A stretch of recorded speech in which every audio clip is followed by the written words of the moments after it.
Llers és un poble agrícola de l'Empordà amb una posició geogràfica peculiar en aquest terra prim de l'Empordà. Tot pivota en el centre de la plaça, al centre del castell i les àrees d'influència del castell, en el qual anirien sortint cap a carretera la Vall i Hostalets, que també acabarà sent administratiu de Llers. Aquí al darrere tenim Llagostera, que també, aquí tenim Mas Vidal, i que per tant són no nuclis dispersos en aquest sentit, sinó al llevat d'Hostalets i la Vall són petits barris en aquest sentit. Hi havia posades, moltes posades i baixades, i mal camí, ara seria un problema. Tot allò de l'església que pujava, i era de mal pujar aquells carrers, que un cotxe no penso pas que s'hi pugés ara. Encara abans de la guerra hi havia monges a Llers, hi havia un hospital i presó. La presó no hi vaig pas anar mai. Sí, tot era allà junt, l'hospital, la presó, i més avall hi havia les monges, les germanes. I l'església. I tothom, llavors, tothom, Mare de Déu, anava d'una casa a l'altra, ningú tancava la porta, o entens, a vegades et trobaves una col que la veïna tenia cols i havia posat una cola dintre la cuina, o viceversa. Era tan diferent com la nit amb el dia. Allà al Vall hi havia el cafè, i me'n recordo que hi anàvem allà, que esclar hi havia els homes que anaven a jugar a cartes o el que fos, com ara van al cafè. Un poble que treballava la terra. Treballava la terra, hi havia camp, hi havia vinya, hi havia oliveres, la gent treballàvem, no treballàvem. La gent que treballava a la terra, molts eren propietaris i treballaven de la vinya perquè hi havia molta vinya amb vi de qualitat i les oliveres, hi havia molt d'olivars. La gent deien que era el poble de l'hort verd. De què vivíem? Mira, de tenir un hort i un camp i anar a treballar i el pare pobret treballar molt, i per la guerra el meu germà gran era de la Quinta del 40, que era molt jove, que li deien la Quinta del Biberon, i se'l varen emportar a la guerra.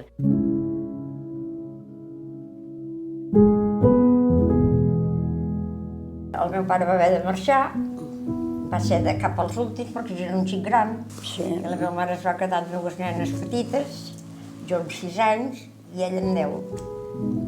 Les dones són les que han de substantar el buit que genera aquesta anada a la guerra i per tant són les que han de treballar la terra, portar l'aviram, les que han de mantenir el dia a dia de l'existència. I nosaltres ens vàrem quedar a casa a viure no gaire bé, de lo que tenies a l'hort, el camp i la vinya, perquè tot anava, la meva mare ensofetava la vinya perquè el meu germà ja no hi era, el meu pare havia d'anar a treballar a jornal perquè les coses estaven molt malament, les coses. Una vegada els nacionals arriben per Vinaròs a la Mediterrània, bàsicament Catalunya queda aïllada del poc que queda ja de la República. A mesura que cabien territoris en mans dels franquistes, doncs la població civil, sobretot, reculava i se situava i s'allotjava en aquesta rereguarda. Estem parlant de milers i milers de persones que al final travessaran la frontera i estem parlant amb unes xifres que volten els mig milió de persones en un primer moment. Els uns marxaven amb vehicles que tenien, però quan acabaven el carburant ja els havien de deixar. Els altres marxaven en carros i animals, però com van ser a la frontera no van deixar passar ningú. Ens trobem amb un Alt Empordà sobreocupat, perquè penseu que la frontera és tancada, s'allotjarà tota aquesta gent, s'allotjarà la Generalitat, com us deia, el govern central i també el govern basc. O sigui, per tant, aquesta zona, l'Alt Empordà es convertirà en la capital de la República. L'ofensiva final, parlem de 3, 4, 5, 6, fins al 10 de febrer, estem parlant d'una setmana, doncs les unitats franquistes aniran avançant. El bombardeig era sistemàtic i constant, diari. Era diari. Aquesta última setmana va ser diari. I en la reculada ens trobarem que les tropes republicanes van destruint els polvorins que tenen perquè no caiguin en mans de l'enemic, i també van destruint ponts i llocs estratègics per tal de que realment intentar aturar aquest avanç. Sistemàticament, en aquesta part final de la província de Girona, la dinamita es va fer servir molt, i va anul·lar pràcticament les comunicacions per terra i les del ferrocarril també en aquest sentit, no? Què passava? La fàbrica de dinamita estava al costat de l'aeroport de Vilabertran i per tant era un perill, perquè la fàbrica i els hangars estan a pocs metres un de l'altre.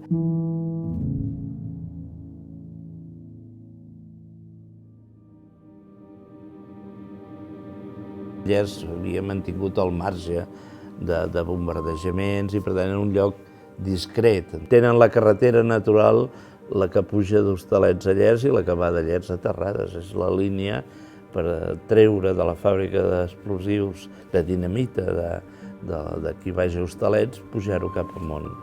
Jo me'n recordo que pujaven uns camions grossos i ho van posar a l'església, com que era tan gran. Vàrem veure que portaven molts d'explosius allà a l'església. Veien que no els hi portaven, però res més. I eren 30 o 40 que anaven a menjar a Can Capmany. Però ells anaven, per exemple, a la pujada i els agafaven un xai, un pollastre, 2 o 4, i ho portaven allà a Can Capmany. I la meva mare i l'Elvira els hi feien menjar amb un perol. No t'ho perdis. I que ells pensaven tant que no els hi fessin menjar i no ens explotin, no posin el polvorín. Algunes persones m'havien dit, i el meu pare també n'era un, que a uns moments de 2 o 3 dies abans de l'explosió varen treure dinamita amb els carros. Els mateixos del poble varen dir que si volien, tots els pagesos de Llers, que tenien allò que se'n deia un tamborell, que emplenarien el tamborell i ja havien mirat un camp que hi havia molt apartat, que no fes mal a ningú, i quan li tinguem tot, el volarem, però allà no farem mal a ningú. I sí, vàrem fer totes aquestes coses i no... Vàrem fer, em penso que eren 2 o 3 viatges i van dir no, pot pas ser, perquè diu, ja són aquí, diu, quasi els nacionals. Què passa? L'Exèrcit de la República recomana que a mesura que s'abandonin posicions i s'abandonin aquests espais que hi ha dinamita, que es faci explosionar en la mesura de que l'enemic no l'agafi i la faci servir contra ells mateixos. El dia 8 de febrer de 1939 ja havia advertit a la gent el dia abans de marxar del poble que explotarien l'església i segurament el campanar. I aquest dia, diguem-ne, estan intentant fer l'última barrera perquè no pugui passar i perquè no es quedin amb la dinamita. Les dades que han sortit parlen d'unes 200 tonelades i, per tant, devia estar bastant plena l'església. Per la metxa, saps on era? A Can Morrolla. Si algú de jove va allà i talla la metxa, ja estava. Però esclar, com que els joves eren a la guerra i els grans estaven espantats. Em penso que varen fer alguna crida dient-ho pel poble perquè se n'entenés tothom. Em penso que va ser en Fausto que va passar, saps, 4 dies, clar, de l'un a l'altre ja t'ho vas dient i la gent es van espantar. I sí, va marxar pràcticament tothom. Va marxar tan de pressa que no van agafar ni menjar ni res de res i se van anar, doncs sí, fora del poble. Com que manaven a la pressa, que tothom marxés, volien treure la mula de casa i no es va esbaratar en aquella mula, que es va esquivar i se'n va anar. Se'n va anar cap a dalt a les serres. Però ens en vàrem portar ben real. La meva mare volia anar a buscar el matxo i no li van deixar anar. En el camí aquest de Mascarreres, que era cap allà on havíem anat, el meu pare diu, ai, que hem deixat l'avi. S'aixecava més tard l'avi. L'iré a buscar i no el van deixar entrar ja. Ell, quan se va aixecar, s'aixecava sempre més tard, i on són la gent? Diu, deuen ser baix a l'hort. I va baixar, es va sentar allà al racó de la paret, i com va ser allà sentat va explotar el poble. Crec que Déu el va protegir. No li va passar res.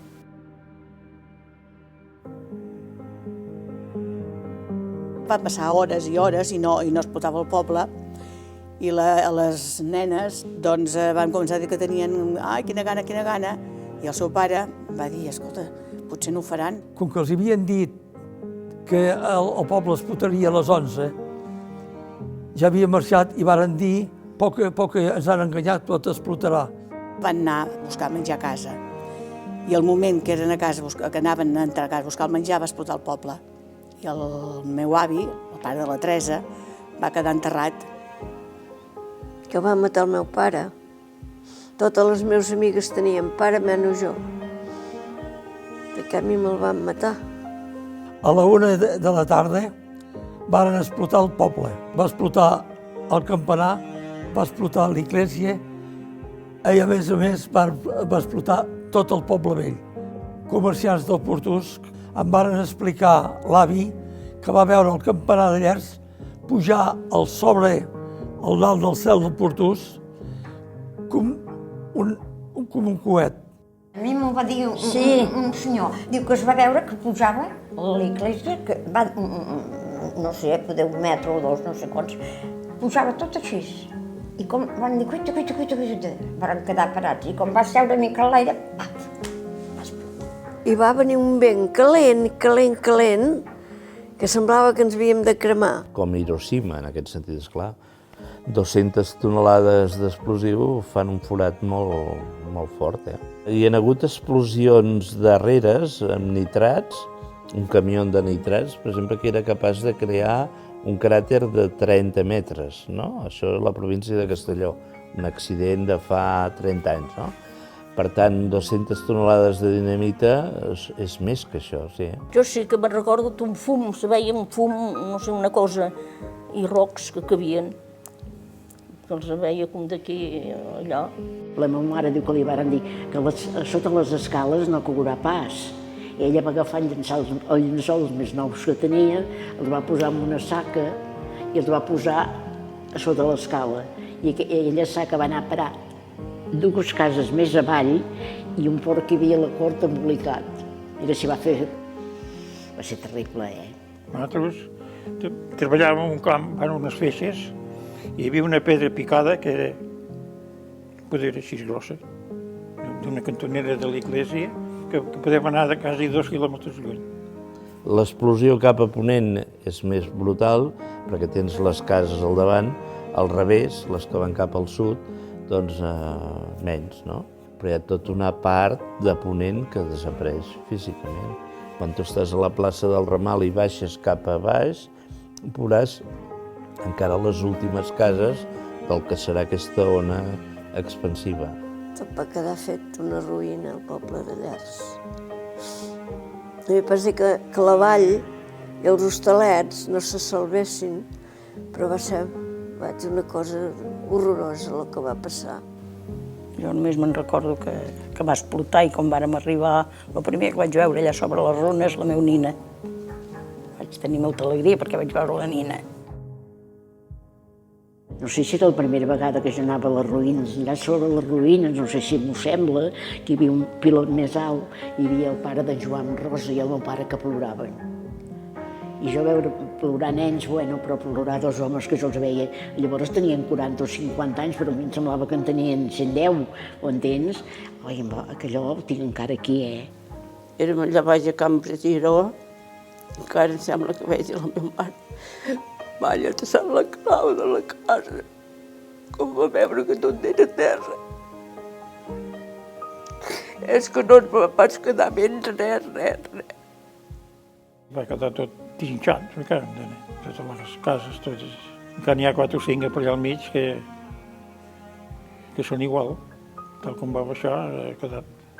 Tot va quedar enterrat, 3 o 4 gallines que sortien per allà al cim, però tot el bestiar, tot enterrat, tot, res. Jo com a jove, que venia a veure els avis, jo jugava amb els ossos i els cranis del cementiri. Imagina't si era evident l'explosió. Va tocar el cementiri del costat, a la banda sud, i allò estava esbardalat, no?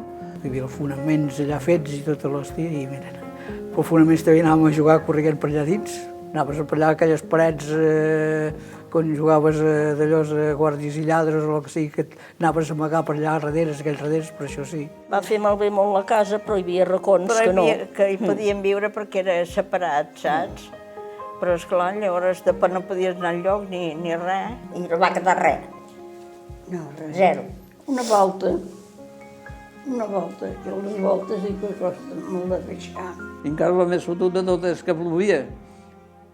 Aquells dies plovia. I un te vas anar a amagar-se i tot estava. Entens? I mal no volguessis, t'havies de mullar. Mullar i pobre, i totes les misèries que puguin haver. Aquells moments eren així.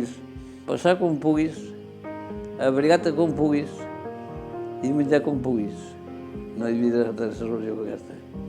Aquí a la Junquera, al Portús, diu que hi havia tantes coses llançades. La desbandada, que esclar, no podien entrar-ho i ho abandonaven allà. El meu avi era alcalde de barri i va dir amb un veí d'allà si volia anar a buscar coses amb el carro i d'allò i portar-ho cap aquí allà perquè hi havia hagut l'explosió per la gent que no tenien res aquí allà.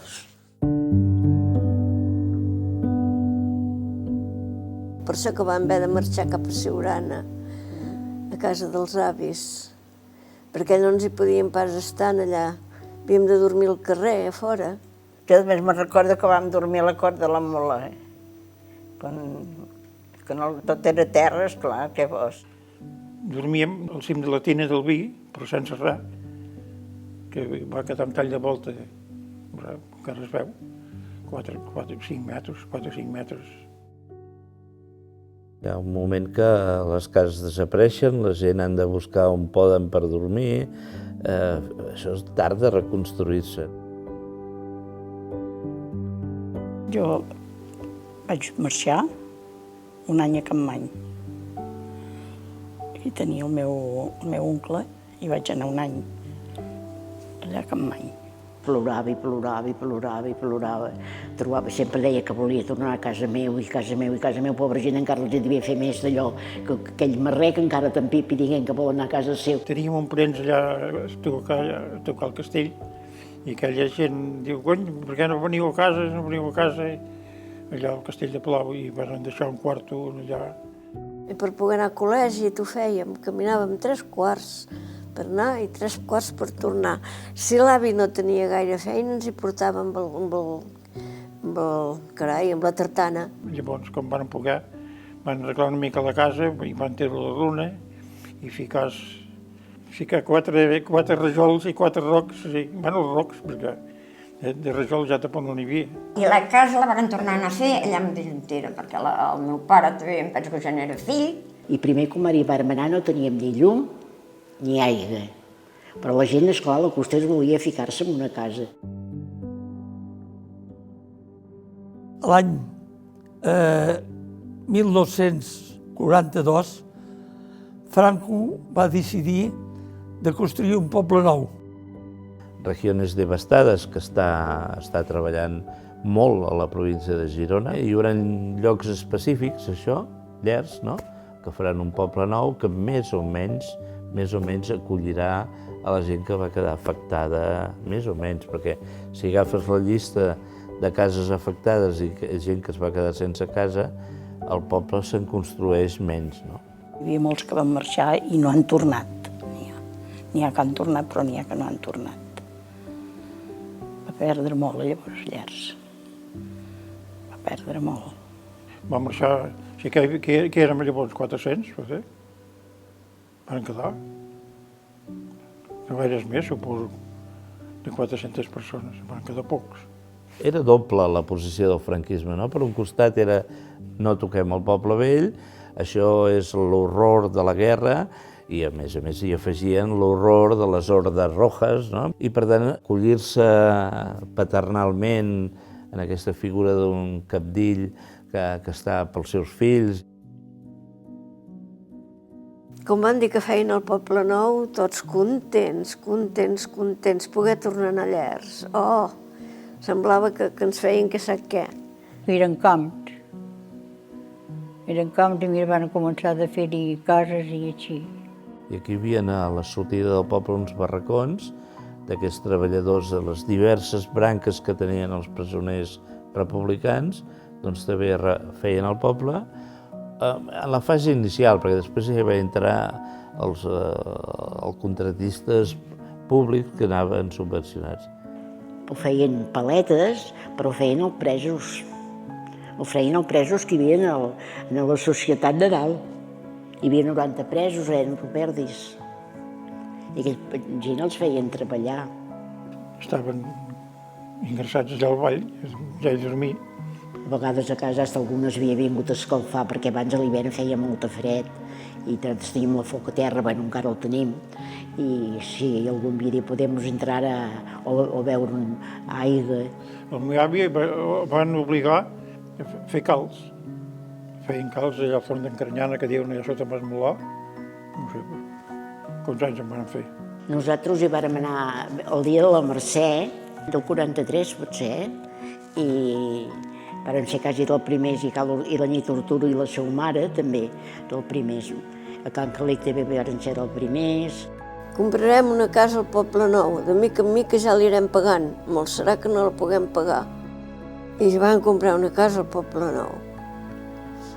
Perquè marxar de Llers era impossible a nosaltres, perquè Llers l'estimàvem molt. El poble de Llers era el nostre poble.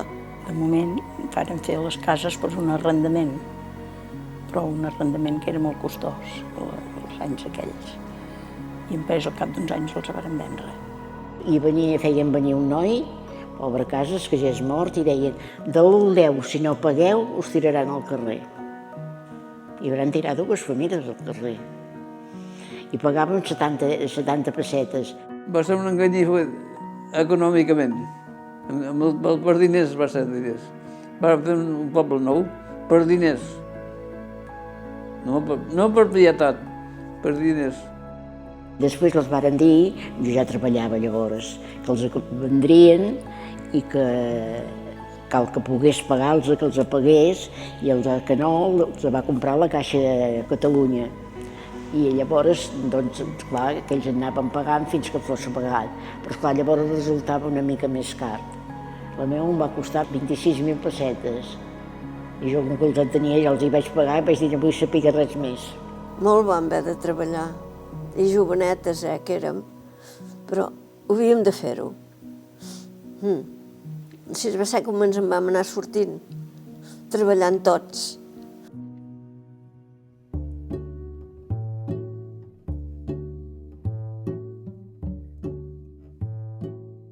Sí, és trist, però bueno, hem anat endavant, hem crescut, ja ho veus, 90 anys. La foto de l'explosió queda fins a l'entrada de la democràcia dels 70s, el poble queda tal qual, no? Tal qual tu podies veure els porxos de l'escola, podies veure el que quedava i encara algú gran te podia dir: aquí hi havia el convent de les monges, a l'hospital. A poc, aquestes cases, els avis han desaparegut, molts familiars han marxat i s'han venut a tantes persones que han arribat de fora, d'altres d'aquí, i per mi tot això ja s'ha acabat. Crec que la ferida no la tancarà mai, no? Perquè va ser brutal, no la pot oblidar. El que passa que el Llers d'ara, en aquest sentit, potser ara ja és més dependent de Figueres, potser és més ciutat dormitori de Figueres que Llers com a poble entès en el segle XIX i part del XX, no? En aquest sentit, no? Hi ha molta gent que va i ve, gent que s'hi queda només a dormir, per tant s'ha hagut de refer d'una altra manera. Ara hi ha un Llers sensiblement diferent, crec, respecte al Llers de l'explosió del 39.